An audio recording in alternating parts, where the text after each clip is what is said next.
Baik, bismillahirrahmanirrahim. Assalamualaikum warahmatullahi wabarakatuh. Halo teman-teman semua, selamat datang kembali di podcast Sapa, suara asrama penuh arti, ruang ngobrol santai tapi penuh makna. Perkenalkan, saya Rashid yang akan menemani kalian di episode yang ke-11 kali ini. Nah teman-teman, gak kerasa nih, kita kembali memperingati Hari Besar Islam, yaitu menyambut Tahun Baru 1 Muharram. Ada satu istilah yang sangat menarik sekali untuk kita bahas, yakni Muharram dijuluki sebagai Syahrullah atau bulannya Allah. Nah, kenapa sih dari 12 bulan yang ada, kenapa harus Muharram yang mendapatkan julukan sebagai Syahrullah atau bulannya Allah? Ada apa sih sebenarnya di bulan ini? Jadi untuk mengupas tuntas rahasia di balik bulan ini, sekaligus bagaimana kita sebagai generasi muda bisa menjadikannya momen untuk membuka lembaran baru, hari ini kita sudah kedatangan narasumber yang sangatlah luar biasa, yakni Bapak Ali Hisam. Assalamualaikum Bapak. Waalaikumsalam. Bagaimana kabarnya hari ini Bapak? Alhamdulillah Mas. Baik Bapak. Terima kasih banyak Bapak sudah berkenan hadir dan berbagi bersama kami di podcast Sapa ini Bapak. Alhamdulillah Bapak, senang sekali bisa ngobrol langsung dengan Bapak. Baik Bapak Ali, untuk memulai podcast kita kali ini Bapak, boleh nggak Pak uraikan sedikit Bapak, kenapa sih dari sekian banyak bulan, kenapa Muharram yang disebut dengan Syahrullah atau bulannya Allah? Baik. Assalamualaikum warahmatullahi wabarakatuh. Waalaikumsalam warahmatullahi wabarakatuh. Saya memberikan sekedar penjelasan tentang Muharram dan Syahrullah ini. Pemirsa sekalian yang budiman, istilah Muharram sebagai bulan Allah atau Syahrullah itu mengacu pada istilah yang pernah dilontarkan oleh baginda beliau Rasulullah SAW. Dalam salah satu hadisnya Rasulullah pernah mengatakan bahwa puasa yang terbaik setelah bulan Ramadan itu adalah puasa di bulan Muharram atau Syahrullah, yaitu bulan Muharram. Di situ ada puasa sunnah, Tasu'a dan Asyura, dan juga puasa-puasa yang disunnahkan di hari yang lain, misalnya Senin Kamis atau puasa Daud yang bisa dilaksanakan juga pada bulan Muharram. Begitu. Baik Bapak, berarti di bulan ini kita ini bisa membuka lembaran baru ya Pak ya? Iya betul. Sebelum itu saya jelaskan kenapa kemudian disebut dengan bulan Allah. Muharram ini adalah rangkaian dari 4 bulan yang disebut sebagai bulan haram ya. Kenapa disebut bulan haram? Bulan haram itu adalah bulan yang dimuliakan, yang mulia. Disebut haram karena ada larangan di dalamnya.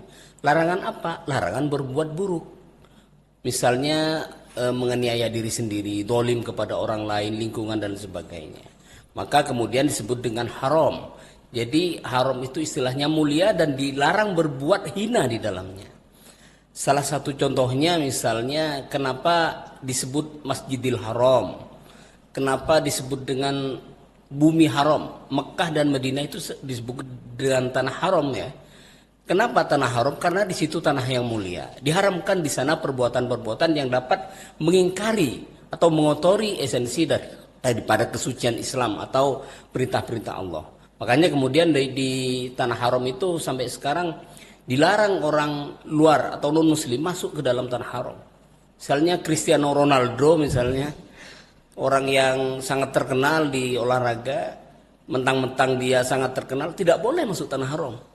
Dan itu merupakan aturan yang baku, bukan apa-apa karena haram itu kita jaga.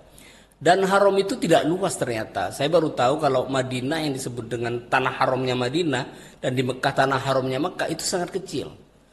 Di luar itu baru bukan tanah haram atau tanah halal ya, begitu.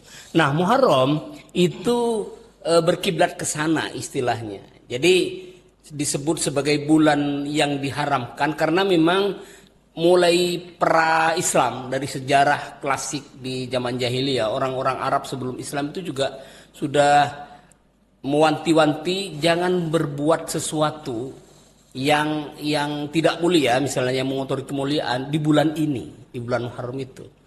Jadi umat sebelum Islam pun sudah memuliakan bulan ini, begitu. Baik teman-teman ya. Jadi ini ya, alasan kenapa kok Muharram ini disebut dengan Syahrullah atau bulannya Allah. Lanjut Bapak, kita ini sering melihat Bapak sebagai mahasiswa yang dinamis, kita kan yang namanya motivasi atau iman kan sering naik turun Pak. Nah, jadi bagaimana sih Pak mahasiswa ini sebaiknya peluangnya dan juga keberkahan dari Allah ini di bulan Muharram ini bisa untuk memperbaiki diri Bapak. Bagaimana caranya Bapak? Ya, dalam konteks tadi yang disebut sebagai bulan kemuliaan itu, Muharram ya, kalau di Al-Quran dijelaskan dalam surah Taubah itu kan, Inna iddata syuhuri indallahi thna asyara syahram fi kitabillah yawma khalaqas samawati wal arda minha arba'atun hurum. Ada 4 bulan. Nah, Muharram ini bulan setelah Dzulqa'dah, Dzulhijjah, baru Muharram, kemudian menjauh berjarak dari situ Rajab. Nah, 4 bulan ini. Nah, Muharram ini selain bulan yang mulia juga menjadi momentum bagi kita, peristiwa yang sangat bersejarah, karena ini adalah lembaran pertama dari tahun baru Hijriah. Makanya kemudian sebaiknya ini kita jadikan momentum. Tadi kaitannya dengan pertanyaan dari Mas Moderator bahwa sebaiknya bulan Muharram ini dijadikan lembaran baru. Atau istilahnya kalau sekarang lagi viral di psikologi itu purity reset. Ya.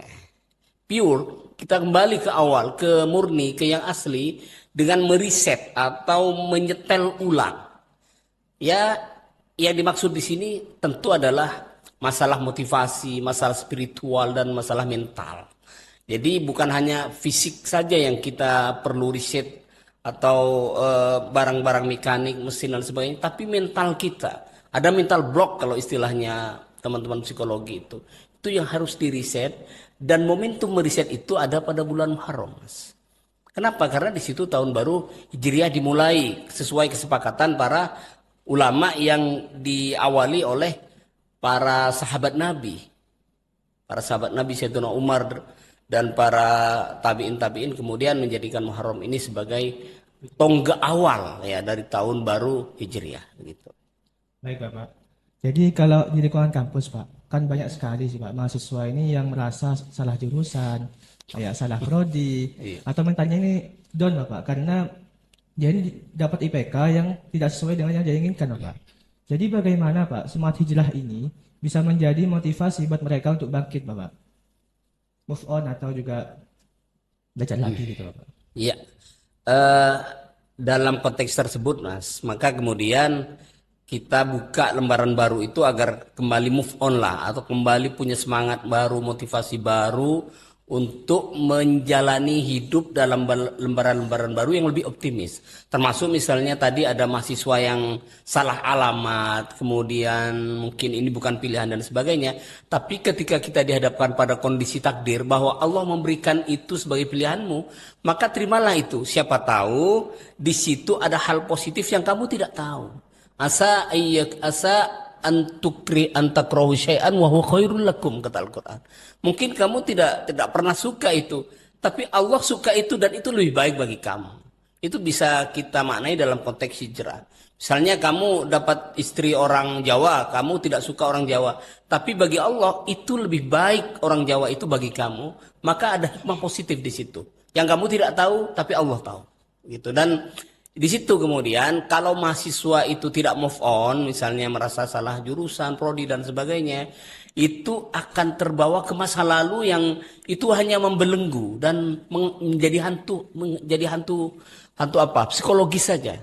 Karena begini Mas, jadi kita kan punya masa nih, ada masa sekarang, masa depan dan masa lalu. Dalam konteks hijrah ini, masa lalu itu kita harus kubur, tapi tetap kita lihat. Kalau di kendaraan itu kita istilahkan masa lalu itu adalah spion. Spion itu penting. Kenapa? Karena kita kalau nggak ada spion, kita nggak tahu rambu. Di belakang ada apa. Sedangkan sejarah itu jas merah kata Bung Karno. Jangan sekali-kali melupakan sejarah. Sejarah ada keuntungannya karena untuk menjadi rambu bagi kita melangkah ke depan. Masa sekarang yang harus kita hadapi. Untuk apa? Untuk masa depan. Tapi jangan lupakan masa lalu sebagai pelajaran untuk menuju masa depan. Gitu. Jadi masa lalu mungkin masa Nabi, sahabat dan sebagainya kita jadikan pelajaran, hikmah dan sebagainya untuk menatap ke depan. Bahwa kita harus optimis dan kita punya masa depan. Wal tandur nafsun ma qaddamat lighad itu ya. Jadi ada masa depan yang harus kita hadapi. Kita tidak tahu misteri di masa depan, apa yang ada di masa depan, tapi harus kita hadapi. Siapa tahu kita bisa lebih baik dan kita harus menjadi yang lebih baik, begitu. Karena kata Nabi itu kan, "Mangkana yaumuhu khairun min amsihi fahuwa ghazin." Nah itu. Yang menang, yang beruntung itu ketika masa depan kita, ketika hari ini lebih baik dari kemarin.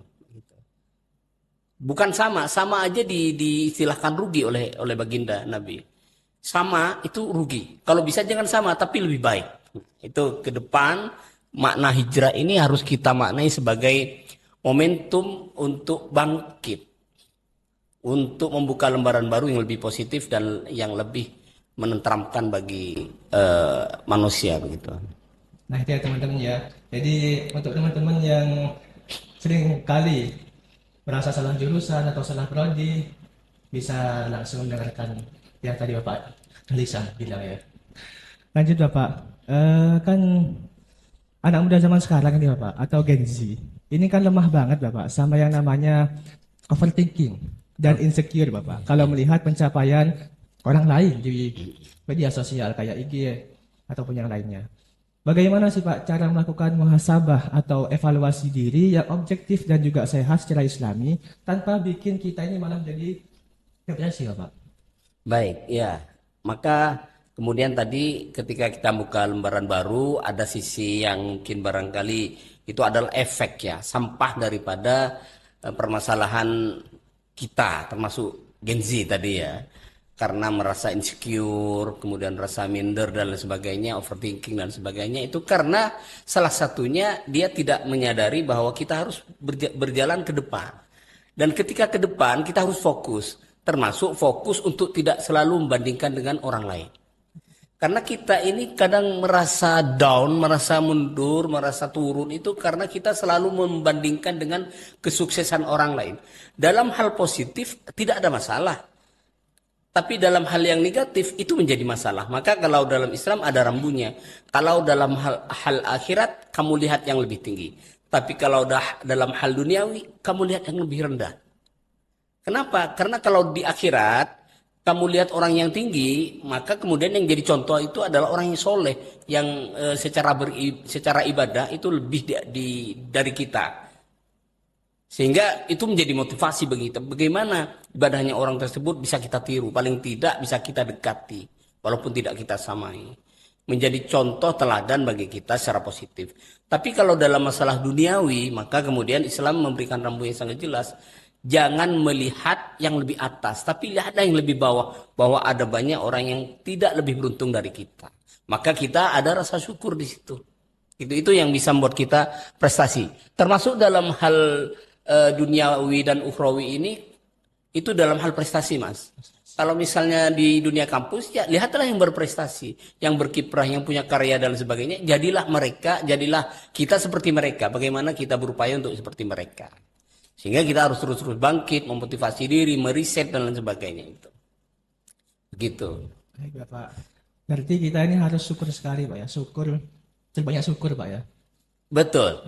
Syukur itu menyadari bahwa kita sebagai hamba Allah diberi kenikmatan yang luar biasa. Dalam hal spiritual kita tidak ada hentinya untuk selalu bersyukur bahwa kita ini sebagai insan yang memang kewajiban kita beribadah, bukan kewajiban sebenarnya, kebutuhan kita untuk beribadah. Maka disitulah rasa syukur akan segala nikmat bukan hanya berbentuk duniawi, tapi bagaimana raga kita, mental kita ini dipelihara oleh Allah, itu yang harus kita syukuri dan sering lupa kita syukuri. Kenapa kita coba Anda bernafas, berapa kali Anda bernafas? Miliaran kali, tidak pernah Anda syukuri. Tapi ketika Anda sesak, hanya beberapa saat saja, Anda sudah menggerutu dan sebagainya. Coba. Ini banyak di kita ini kan, misalnya penyakit insomnia, kita susah tidur. Kenapa Allah memberikan susah tidur bagi kita? Padahal susah tidurnya mungkin hanya semalam, 2 malam dan sebagainya. Anda tidur bertahun-tahun, Anda tidak pernah syukuri, begitu kan? Kemampuan Anda untuk tidur yang Allah berikan tidak pernah kita syukuri dan lupa dari pikiran kita bahwa itu karunia yang luar biasa diberikan oleh Allah. Gitu. Baik Bapak. Kalau kita ini melihat Bapak di kampus ini kan banyak sekali sih Pak mahasiswa yang pintar secara akademis Bapak. Tapi dia ini gak punya etika gitu Pak. Seringkali dia ini mengirim pesan kepada dosennya tanpa sopan santun atau bahkan dia yang merasa mandiri Bapak. Karena dia ini udah jauh dari orang tua atau yang lain gitu Bapak. Jadi bagaimana sih Pak cara kita menyikapi tentang mahasiswa seperti ini Bapak? Ya, ini masalah etika ya. Ketidakadaan etika, kekurangan etika di dunia kampus bagi mahasiswa dan lingkungannya. Saya kira kalau orang sudah punya mindset yang betul, ada rasa syukur, ada rasa sabar, ada rasa optimisme dalam diri dan mental kita, maka kemudian etika itu akan menjadi sesuatu yang given, yang memang secara sadar atau tidak otomatis ada dalam diri kita sebagai orang yang baik. Orang yang baik itu akan punya mental yang baik, Mas. Maka kemudian kalau kepintaran atau intelektualitas itu hanya dijadikan simbol saja, bukan prestasi yang disyukuri, maka masalah etika itu bisa mengemuka, menjadi etika. Wajar misalnya ada mahasiswa yang merasa pintar dan sebagainya, kemudian dia merendahkan dosen, merendahkan teman sejawatnya dan sebagainya. Itu karena kualitas diri. Kalau kualitas diri sudah baik seperti yang ciri tadi, maka kemudian orang itu akan membingkai kepintaran itu dengan semacam filosofi ilmu padi itu. Makin pintar dia akan menunduk. Maka kalau orang merasa makin pintar dan makin sombong, itu kualitas dia menjadi turun. Karena orang yang bersyukur, kata Allah, orang yang merendahkan diri, man tawadhu'a rafa'ahullah. Kalau dia tawadu, merendah, maka Allah akan meninggikan. Sudah, kamu tidak usah minta tinggi, tapi Allah yang akan meninggikan. Maka persoalan etika itu banyak ya terjadi mungkin di lingkungan kuliah, merasa sombong, merasa lebih berprestasi dari orang lain dan sebagainya, kemudian merendahkan dosen dan sebagainya. Itu masalah etika. Masalah etika itu akan tergerus manakala kualitas diri dari si mahasiswa atau si manusia tersebut tinggi, unggul. Caranya apa? Iya dengan cara moralitas yang baik, akhlak yang baik, maka etika itu akan semakin ikut secara serta-merta. Karena kalau pintar saja yang dijadikan andalan, intelektualitas yang saja yang dijadikan andalan, maka setan itu lebih pintar dari manusia. Iya kan? Kalau hanya kepintaran yang dijadikan andalan, tapi di luar itu ada akhlak, ada etika, ada spiritualitas, ada moral dan sebagainya, itu yang lebih unggul. Bukan hanya masalah IQ, ya, IQ. Begitu. Baik Bapak. Nah, ini kalau kita bicara Pak, bagaimana sih cara terbaik bagi mahasiswa ini Pak untuk bisa menyeimbangkan antara hubungannya vertikal kepada Allah atau yang bisa kita sebut dengan hablum minallah dan juga hubungan horizontal Bapak kepada sama manusia. Nah, itu bagaimana Bapak? Baik, ini masalah balancing ya, masalah keseimbangan antara mengatur diri kita sebagai manusia yang secara vertikal dan juga secara horizontal. Hablum minallah dan hablum minan nas ini sama-sama penting, tidak bisa dihilangkan kedua-duanya. Karena kalau kita berhubungan hanya kepada Allah saja, melupakan hubungan kepada makhluk yang lain, manusia, lingkungan dan sebagainya, maka kualitas kita yang berhubungan dengan Allah ini dipertanyakan. Mana bukti kualitas kamu kepada Allah itu tidak tercermin di kualitas kepada manusia. Sedangkan sebaliknya, hubungan kita yang kita pelihara dengan manusia, dengan lingkungan dan sebagainya baik, tapi kita tidak pernah berhubungan dengan Allah, itu juga kosong. Nol. Maka kemudian dua-duanya harus kita sandingkan dengan erat, dengan utuh, bagian integral tidak boleh dipisahkan. Salah satunya adalah dengan cara beribadah. Ya. Karena manusia itu punya kewajiban beribadah. Ibadah ini bukan hanya mahdhah, tapi juga ibadah sunnah. Ibadah sunnah ini yang kemudian mengalir secara horizontal di makhluk ya. Maka kemudian kita harus peduli dengan makhluk, harus membantu dan lain sebagainya. Itu pun dalam kerangka kita mengembangkan atau menerjemahkan ajaran Allah. Karena kita disuruh memakmurkan bumi ini oleh Allah. Nah, sebelum itu atau di samping itu kita juga tetap harus meninggikan ini kualitas kita, keimanan kita kepada Allah. Karena kalau kita tidak beribadah misalnya, hanya mengandalkan ke samping saja, itu jadinya sosialis. Hanya orang-orang sosialis itu ya yang penting saya kebutuhan sosial kita saya peduli, saya membantu dan sebagainya. Tapi kualitas Anda ibadah kepada Allah tidak sama sekali. Itu juga kurang. Tidak bisa. Keimanan beriringan ke atas dan ke samping. Dua-duanya. Kalau yang beriman itu orang yang baik, kemudian disertai dengan kualitas keimanan yang baik, maka dia akan menyebar kemana-mana. Iya, energinya itu bisa dirasakan oleh orang banyak, oleh orang-orang sampingnya, di sekitarnya, dan sebagainya. Itu yang dimaksud hablum minallah. Jalan memancar kepada hablum minan nas. Begitu. Tapi Bapak, kita nih seringkali melihat Bapak bahwasannya banyak orang yang ketika dia ini sudah sudah merasa dekat dengan Allah, Bapak. Dia ini kayak seolah-olah merasa bahwa manusia itu nggak penting, Bapak. Nah, itu bagaimana, Bapak? Itu kalau dalam konteks Islam itu ada di fase. Kalau dalam kewalian itu mungkin ada fase jadab ya. Iya, jadab.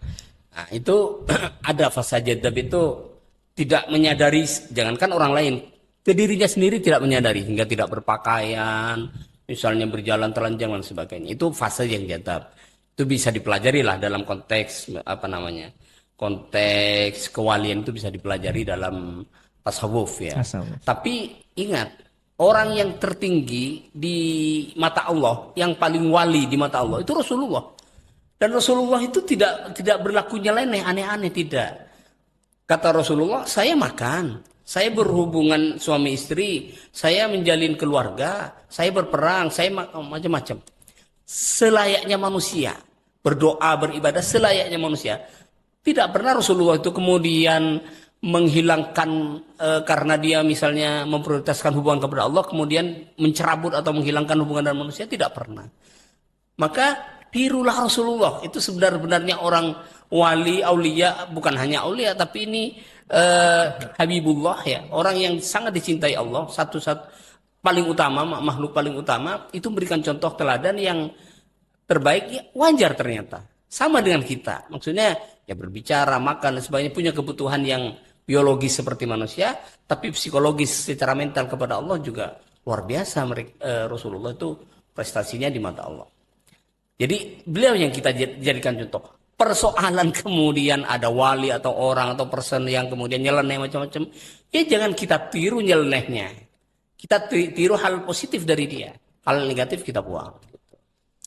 Baik sekali, baik Bapak. Mungkin kita sudah sampai di penghujung podcast Bapak. Mohon berikan pesan penutup Bapak atau closing statement-nya Bapak untuk kami para mahasiswa Bapak, agar di bulan Muharram ini kita ini bisa membuka lembaran baru yang lebih baik Bapak.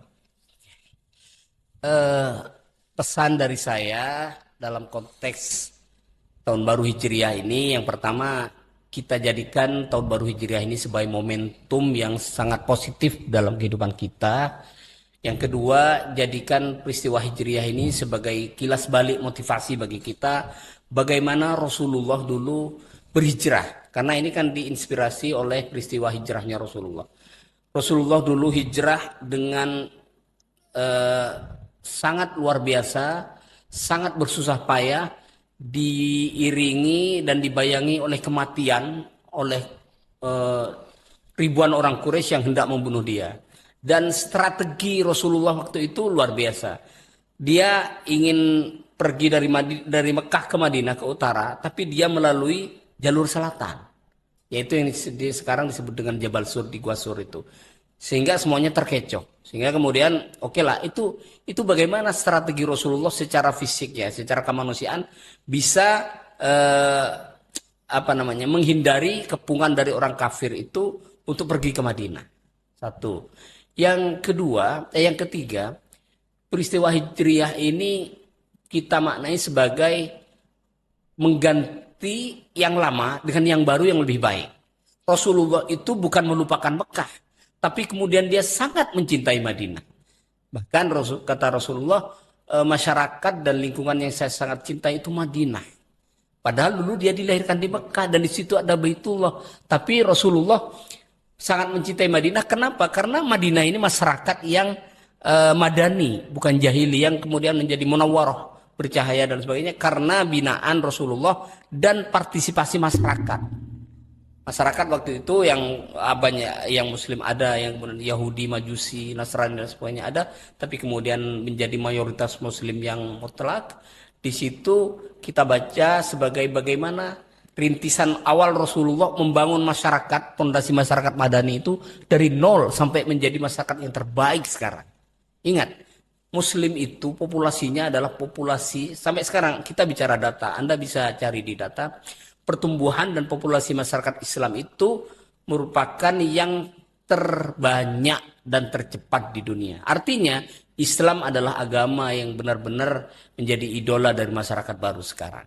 Dengan pertimbangan bahwa materi dan kemudian ajaran-ajaran Islam itu bisa diterima oleh masyarakat yang secara intelektual melek, secara intelektual mereka pintar, dan dalam masyarakat mutakhir mereka punya macam-macam problematika. Islam bisa memberikan motivasi di situ, bisa jadi solusi. Begitu, dan saya berharap di dunia mahasiswa ini menjadi motivasi yang sangat baik, yang sangat luar biasa, bahwa Hijriyah ini bagaimana mahasiswa bisa berpindah dari dunia sebelumnya yang kelabu, yang jelek, yang buruk dan sebagainya, ke dunia baru yang lebih mencerahkan, meneramkan dan lebih optimistik di situ. Saya kira itu. Mudah-mudahan saya dan kita semuanya dapat meneladani dan mengambil ibrah, pelajaran penting daripada peristiwa Hijriyah ini. Amin, amin, Pak. Masya Allah sekali teman-teman, sebuah refleksi yang sangat indah dan juga mendalam dari Bapak Ali Ihsan. Bulan Muharram ini bukan sekedar pergantian bulan, tapi juga momentum hijrah, baik secara akademis, mental maupun akhlak untuk kita semua. Terima kasih banyak Pak Ali atas ilmu dan waktunya yang sangat bermanfaat pada hari ini, Pak. Dan terima kasih juga untuk teman-teman yang sudah setia mendengarkan. Jangan lupa untuk terus mengevaluasi diri dan berani melangkah ke arah yang lebih baik. Saya Rasid pamit berdiri dan sampai jumpa di sesi sapa yang berikutnya. Assalamualaikum warahmatullahi wabarakatuh. Waalaikumsalam warahmatullahi wabarakatuh.